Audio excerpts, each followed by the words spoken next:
So as we gear up for the last couple weeks, today we'll be starting discussions surrounding online dispute resolution, ODR. We'll be picking up on and discussing that in more detail on Wednesday, and I'll also be using Wednesday's class as a time to do more extensive debrief and discussion about your essays and where you can go in developing a good final draft. On Friday, we'll be moving over to Chapter 9, the second to last chapter of Jan, which focuses on apologies, forgiveness, and reconciliation, and some of the ways that we can repair a relationship over time. Got a fun dog bounding out there, enjoying the nice afternoon that we got after a super rainy morning. I thought it was somebody's phone for a minute. My dad had that really obnoxious barking dog ringtone that went off all the time. Yeah, so that's funny.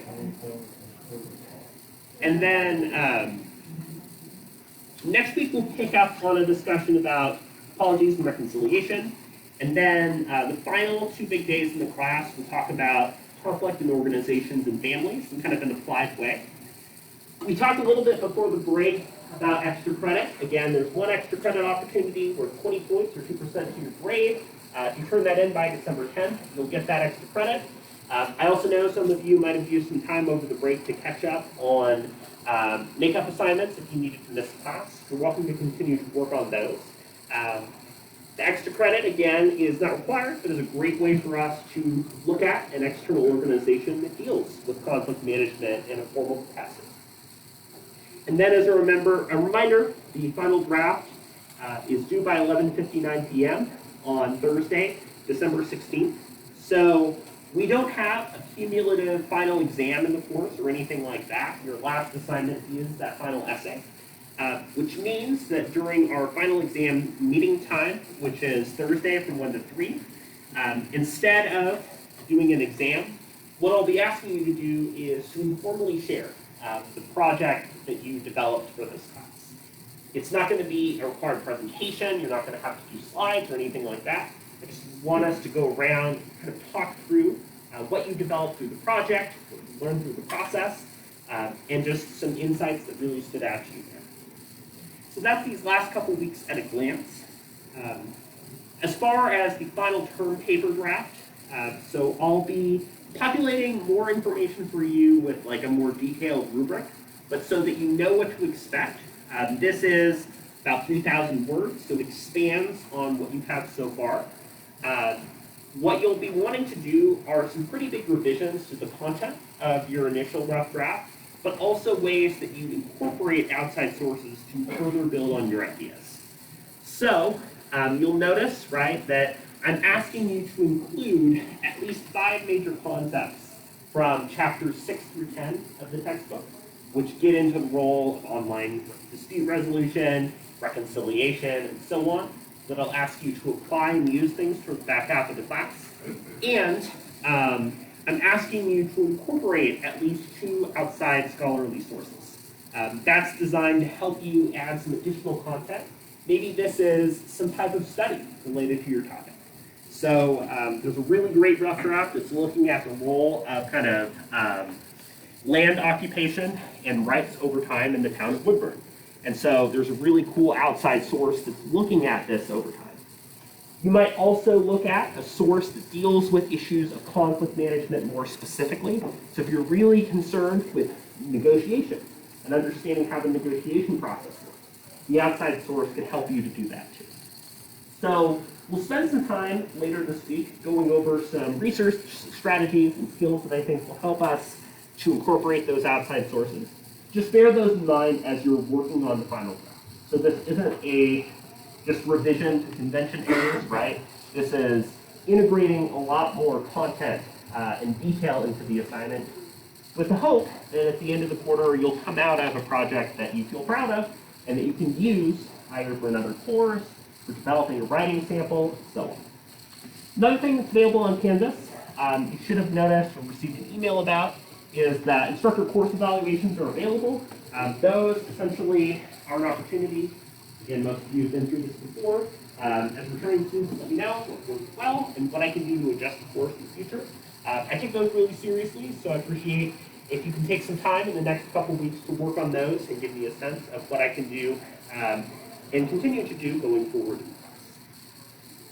So, as we gear up for this final draft, are there any questions that folks have on that or questions about the course in general at this stage? Yes? So I saw that for the final, you sort of went like they're about presenting them. Are we actually like getting them to come and paper one? Yeah, so it doesn't need to be a like get up in the front of the class formal presentation kind of way. I'll try to find a way, not necessarily like a circle because we've got weird tables, but a way that we can kind of organize ourselves so that we can stay where we're sitting and just kind of share in a more conversational way. So you don't need to do a big presentation. You might kind of come in with some ideas about some things you want to talk about, but it's a more informal discussion and an opportunity to troubleshoot any last minute things that you need to work on for that SAT.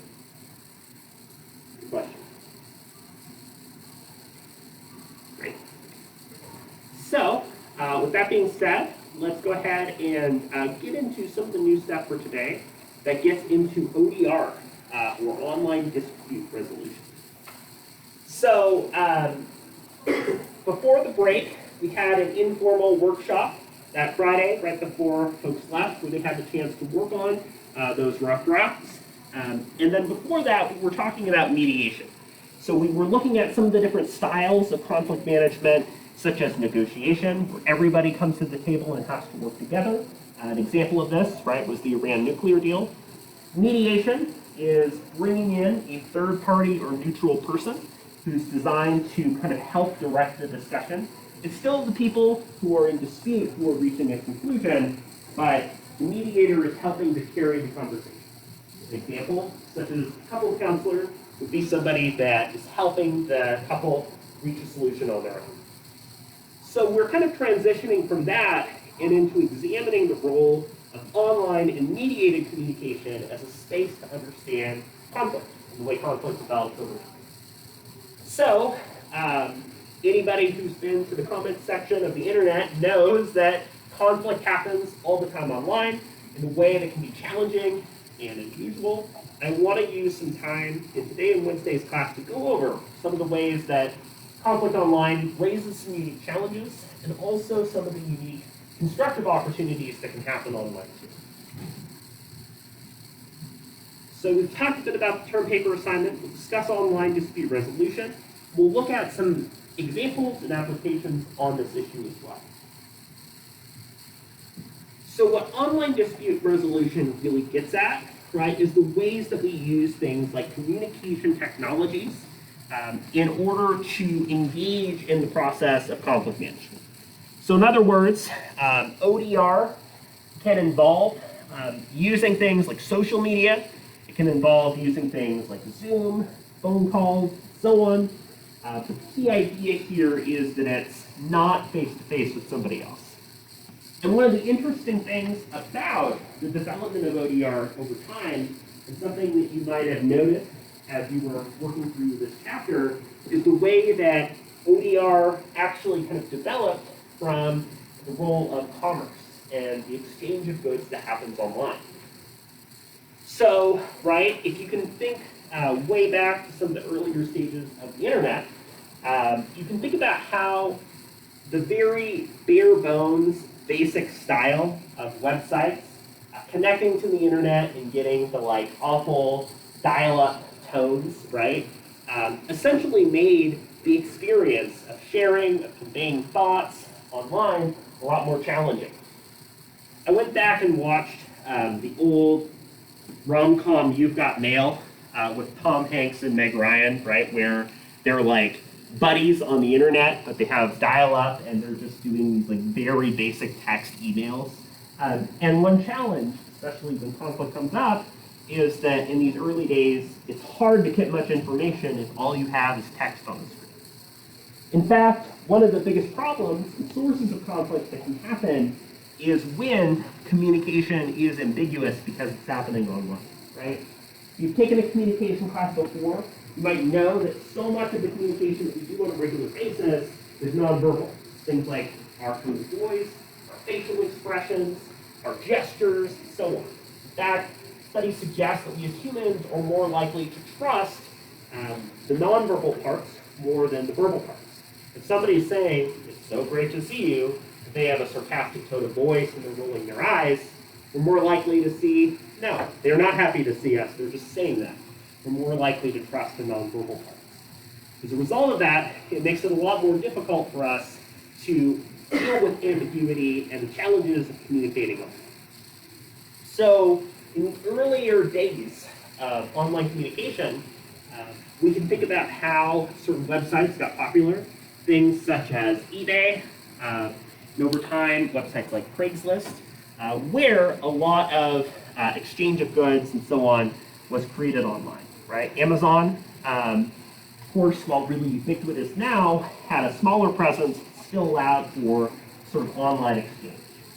One of the problems that, of course, came up was that if people are exchanging things online, conflict's going to come up over making an offer on something, right? Understanding what the product is, trying to figure out how to get the product, things like shipping and handling, and dealing with a lot of those details. eBay, right, if you've used it before, it does have some direct purchase options, but it really got its start as an online auction, where people were bidding on different products and essentially using conflict management strategies to reach an offer that the seller chooses to accept. So there were a lot of concerns about how to exchange things online in a way that's ethical, in a way that deals with the missing information that might happen online and so on. I would imagine that those of us who have ordered something online have probably had a point in our lives where we order something and it's broken, or it doesn't come as advertised, or there's a major problem. So in a lot of those situations, we're dealing with the unique challenges that come in miscommunication over the internet. How many of you have ever had to return or replace something that you've ordered online? Yeah, so several of you. If you've used Amazon, they actually, as a practice, require all returns and refunds to be done through chat. So whenever you've done a return through Amazon before, if you use Amazon, right, they'll have a person that walks you through and says, "Hey, what happened?" And talks through the solution with you. The reason why Amazon does that is because if it's through text, they can trace it later and deal with any ambiguity that comes later. They could record a phone call, that's a lot harder. You could meet with the person, but then there could be a she said situation. So they use a text exchange and make sure that all returns are happening through text to reduce ambiguity and uncertainty in communication. So it's all written in there, and so if the case becomes a larger issue, Amazon is not liable because they can say, "Hey, we provided them with a refund." So just kind of an interesting tidbit about how challenges and issues with ambiguity online can come up. So some of the challenges of using an online setting as a way to deal with conflict are pretty frequent. And online communication and dispute resolution is really important for us because if we're working remotely with somebody else, like a friend, a family member, and so on, and we get into an argument or a disagreement with them, and we're having to figure out how to constructively engage with them, we do this all the time. Or we're working in a professional setting, say you're working remotely, and you're trying to deal with a potential conflict. That's an issue that comes up a lot too.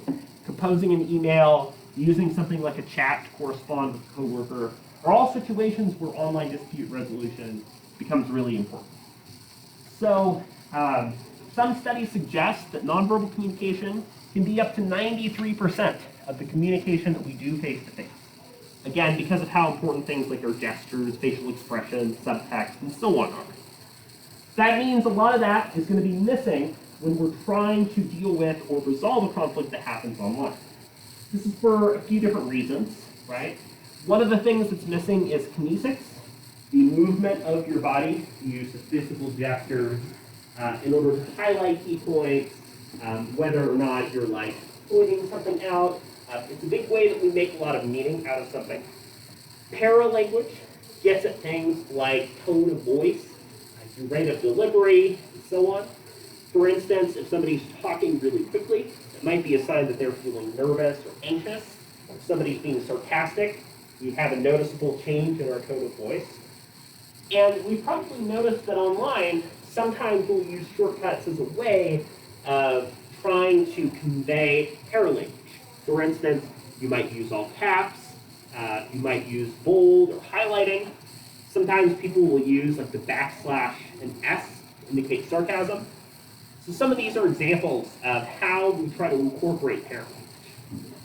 Another major idea here is silence, especially when dealing with things like counseling. A lot of strategies involve like leaving space for silence for people to think and reflect on things that might come up, which isn't necessarily there in the same way online.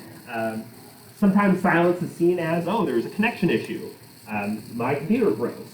Or you might have awkward exchanges where you're texting somebody and then you don't hear from them again in a couple days, and you don't know what to make of that silence. Haptics, or the use of touch, can play a big role too, especially in like a lot of intimate romantic relationships or relationships among close friends. Haptics and touch is a big way that those relationships are maintained. And proxemics, or the use of physical proximity or distance, plays a big role too. How close or far you stand away from someone is obviously a concern that we've had over the last year and a half, but prior to that, a lot of folks would be physically closer to somebody if they felt more comfortable or safe around that person. So there are so many cues here that we don't necessarily get in the same way. In fact, something that we've been talking about in my interpersonal communication class is the idea that Zoom meetings and a lot of like FaceTime and other forms of asynchronous communication can be really emotionally exhausting and mentally exhausting for us. And studies have actually said that that's because our brains are in overdrive trying to understand the nonverbal information. You see this tiny little square, or tons of tiny little squares. We're trying to pick up on facial expressions, on gestures, on all of these things that are so much easier for us to understand in three-dimensional space. So these are challenges to dealing with communication and conflict online. As I mentioned before, right, there are some shortcuts that we can do. The emoji is a really commonly used example of this. Younger folks are more likely to use emojis in like an ironic or sarcastic kind of way, but there's still a lot of situations where like using an emoji to describe a feeling or experience makes a lot of sense. Like you send somebody a funny video and they react with like the laughing emoji.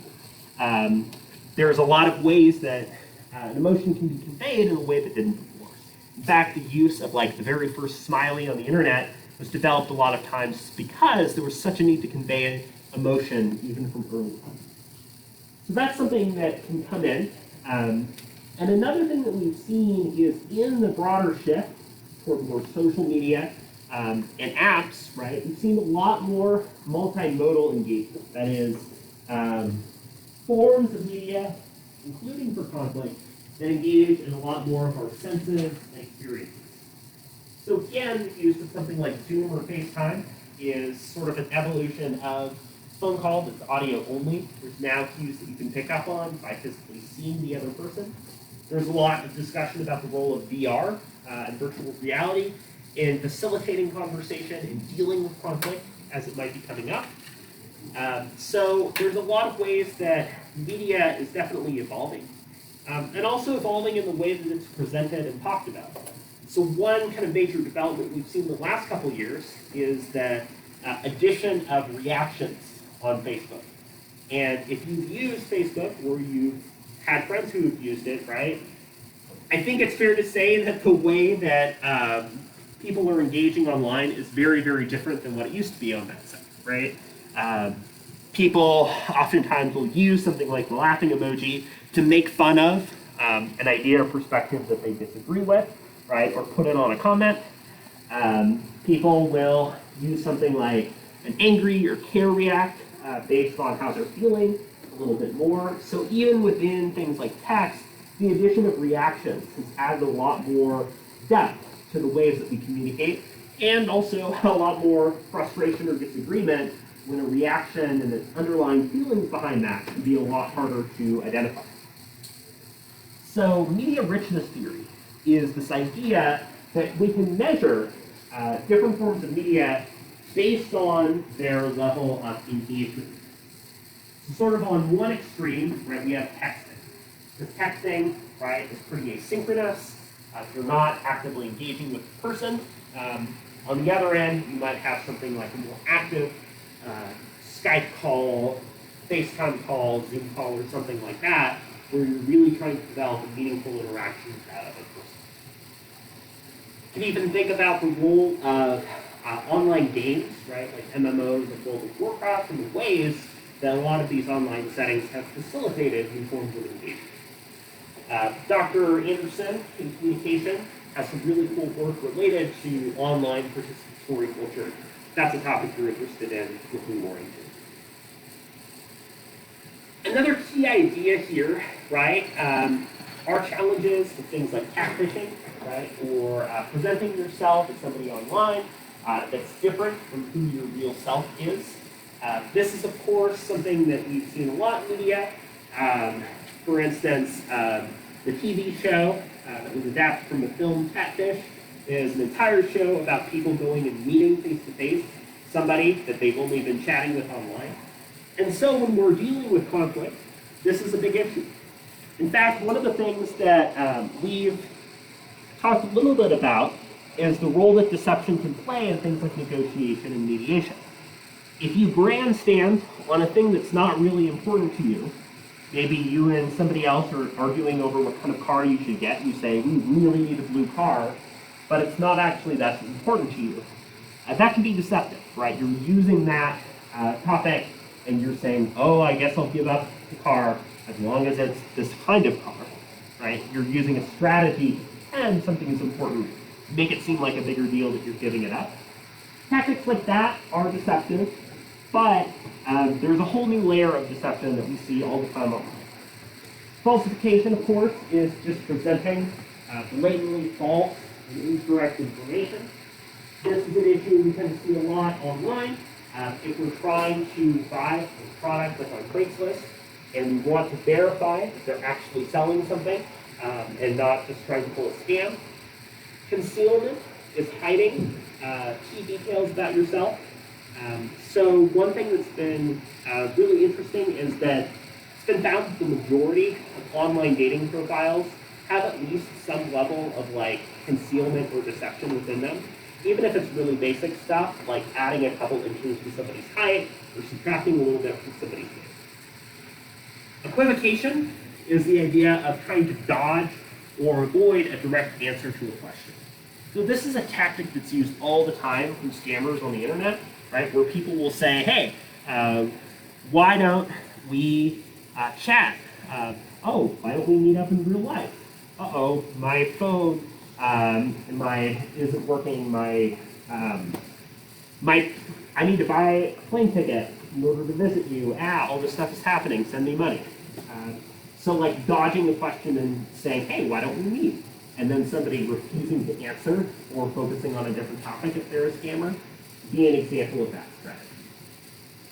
I'm not saying this in terms of, oh, the internet is a bad, evil place, because I think that there have been a lot of really great developments and insights in how our online dispute resolution has developed over time with new technology.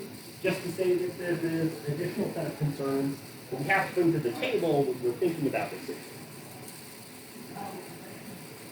In fact, some of the key benefits, things to think about on the positive end of how OER can be used include things such as translations, right? So, for instance, while something like Google Translate is not particularly amazing, there are also ways to asynchronously or textually translate something to an audience that are oftentimes more accessible than getting a translator to do that face-to-face.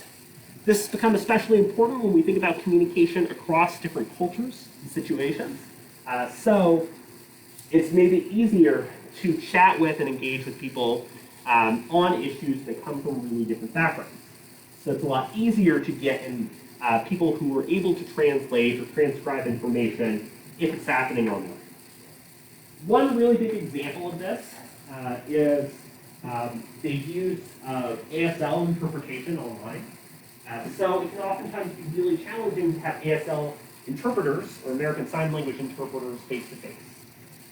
But one thing that's developed a lot has been the inclusion of like ASL interpretation on something like a video or something like a Zoom meeting that's running in the background, right? My partner runs a disability rights nonprofit, and one of the things she does is tries to hire ASL interpreters for a lot of the larger scale events or meetings that are held to make things translatable and more accessible. And there's a lot more ease in getting that hiring compared to face-to-face communication. Another key idea here is multi-channel capacity. That is that a conversation or issue of conflict can happen in a lot more ways online than it can face-to-face, right? You have a conversation with somebody, maybe you're disagreeing with them about a topic, and then it's over. Whereas online, you have a lot more opportunities to continue the conversation in different ways. For instance, maybe you're having a phone call with somebody, and you're talking about moving and where you're going to go next in your life. And there's a lot of disagreement, it's pretty heated. And you find afterwards, you can have a text conversation with that person, and that helps to make both people feel a lot more comfortable and take the chance to decompress, cool off a little bit, and not have the conversation as heated. Common tactic that people will do in dealing with conflict is moving from synchronous to asynchronous communication. And by having a lot of different ways to chat with somebody, it makes that a lot easier. So keeping disputes within the online process goes back to that Amazon example where all of their disputes are done online through text chat in order to make a paper trail. That way, especially if you're a mediator in an online disagreement, you can essentially keep it to that space. So this is perhaps one of the nerdiest things ever, but I was a moderator on a website several years ago that was involved in like the video game ROM hacking scene, right? So I was a moderator on a website that was about creating like custom levels and things in the video game Super Mario World. It was kind of fun, something I did in middle and high school. And so one thing I noticed within that process was even within a website like that, we created like different guidelines in terms for how people would talk about issues and engage on the forums, right? So keeping a dispute online, organized, structured, and so on, was a way that we could manage those disputes. And online communication can also create some new steps. It can be really useful if somebody feels like they've reached a dead end in dealing with a conflict to take that conflict online. Because it allows people to, for instance, communicate asynchronously, where they're able to share their thoughts in a more developed way, or maybe they find having some physical distance makes it easier to talk about the issue. So there's a lot of benefits that we've seen that kind of spill over and develop over time. So one question, right, and something that we've been alluding to over the course of today, has been a question about whether or not online and face-to-face conflict management is mutually exclusive. That is, you can only do one or the other. And that's not true, right? Not all online conflict management originates or is just happening online. That's something that we've actually encountered a lot of times as well. If you think about something like Craigslist, right? Craigslist is a site that's really dedicated toward providing kind of listed services, trade, and so on. Other things such as Easttalk, right? If you're subscribed to that listserv, it has like a lot of items that are bought and sold and traded within Eastern Oregon. There's also like a lot of classified pages in Eastern Oregon too. One thing that I've noticed, right, is that the conflict management or negotiation process is not just limited to those sites. For instance, a while back, I used one of these apps in order to sell a cable that I didn't want anymore. I was talking to somebody online, was able to figure out an offer, right? They came face to face in order to pick up the table, and we had another round of negotiation. Once they actually met the person face to face, we had to renegotiate the price.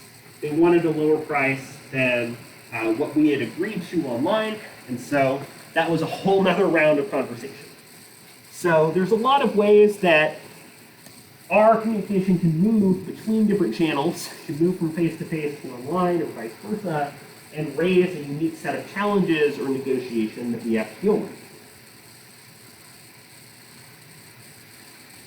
In addition to these ideas, there's some other kind of procedures or practices that we can do within online dispute resolution. One of the key examples here is this idea of blind bidding. Right? So blind bidding is essentially a way to combat things like groupthink, where you're asking people to anonymously write down or think what a fair price or offer might be. So for instance, you are selling something and you're saying, hey, send me your offers, rather than listing a price yourself for what you're selling. Another idea here is the idea of an adjusted winner. So you might think about when there's negotiation on multiple topics, the idea that different people have different kind of ranked items of importance. One strategy that you can do online is ask people to rank or explain the most important topics to them, and then allow the resolution of the conflict to focus on catering to meeting the most important needs for people. Again, the color of the car might not be important, but the model of the car might be really important to you. And that adjustment can happen uniquely. Another idea here is the concept of log rolling, which deals with the idea that maybe you're just kind of sequentially giving up things that don't really matter to you in the negotiation. In thinking back to mediation, you might remember that the closer you get to the deadline and the endpoint of something, the more and more agreements end up getting made, because you tend to come to just kind of an end of it, right? You feel like you have to reach an agreement before time is up, or else you'll have the worst alternative to a negotiated agreement, or a failed negotiation. To kind of revisit an example we brought up earlier in the quarter, it sounds like the Iran nuclear deal talks are happening again, but there's a lot of pessimism about this. So we might look at how things like log rolling and rounds of negotiation are played. Crowdsourcing is a major problem, but it can also be a potential for good and engaging online. In fact, one of the biggest examples of crowdsourcing is Wikipedia. You might know, don't cite Wikipedia, but it's still a really good starting point for a lot of different topics. And Wikipedia, because it has a lot of codes of conduct, has a lot of revision, alteration, and change over time, is able to get a lot of public support and able to produce a lot of content that comes to work well. Crowdsourcing, right, refers to this more general practice by which a larger public is receiving information and asked to participate in something like a conflict resolution process. That, of course, can raise some major problems for dealing with potential conflict situations. If you are familiar with everything that happened with the Fire Festival, right, which was essentially this larger scale scam, it was supposed to be this really big, exciting festival, ended up being this like bizarre, strange event, right, with very few, if any, of the things that are promised. You know that this was broad appeal to the public for funding, for support, and so on, is a really big problem. Another example is how many of you have ever done like either contributed to or created something like a GoFundMe or Kickstarter or something like that? Maybe a couple of you, right? These have become a lot more common. There are some situations where they're used for things such as it's kind of scary, right? Getting medical care because costs being really high, or other things like trying to start a project, like a movie or TV show or video game. So one kind of case study of crowdsourcing gone wrong is using Kickstarter. It was a video game created, it's called Mighty Number 9, right? And it was meant to be a successor to, if you played some of the older games in the Mega Man series, right? It's like a 2D game where you run around and shoot stuff. So the creator of that series wanted to make a new game, and people were really excited. It got millions of dollars, and it looked like it got a lot of funding. One of the major problems, though, with crowdsourcing in that situation was that over time, the funds were really mismanaged. They kept asking for more and more money, kept getting delayed over and over. The game finally released. It was incredibly glitchy and really not good. And the creators of this entire project said, well, it's better than nothing. You at least got something. So one challenge with crowdsourcing is dealing with respecting and supporting backers or members of the public who are supporting your work, and dealing with potential conflict challenges that can happen related to accountability, transparency, and so on. So, as kind of one of the last things to wrap up for today, I want to talk about some of the ways that we are able to use some of these modalities to engage online. One idea here is the use of kind of closed circuit, like television, or use of audio-visual. So again, that could be using things such as Skype, FaceTime, and so on. It can have its limits and its ways of engaging non-verbally, but it can also help us to see a face in real time, and it can help us to better understand who we're talking to. It's oftentimes maybe a measure that we would do as security as we're forming relationships with other people online. The use of telephone or audio-only settings can actually be useful if you really want to focus on the content of the conversation. So telephone can be a good way to provide some additional support to people. And the use of social media. So again, a lot of forms of social media have been ways for people to adjust to and engage with conflict. So for instance, the use of social media for advocacy, such as using hashtags to advocate for political and social issues, as well as the ways that sort of multimodal engagement, such as apps like TikTok, right, have created different campaigns surrounding issues like mental health, disability awareness, and so on. So there's a lot of ways that these different forms of engaging online have impacted the entire process. So I know we were a little bit more lecture heavy today. We'll do some more applications and examples, and I'll spend some time next class talking through some of the things that I noticed for your essay as well. So there's no new reading for Wednesday's class. Just make sure to read through Chapter 8 on online dispute resolution if you haven't already done so. So welcome back. I am looking forward to seeing you again on Wednesday. Go ahead and pass forward or email to me your attendance activities for today, and enjoy our remaining sunlight.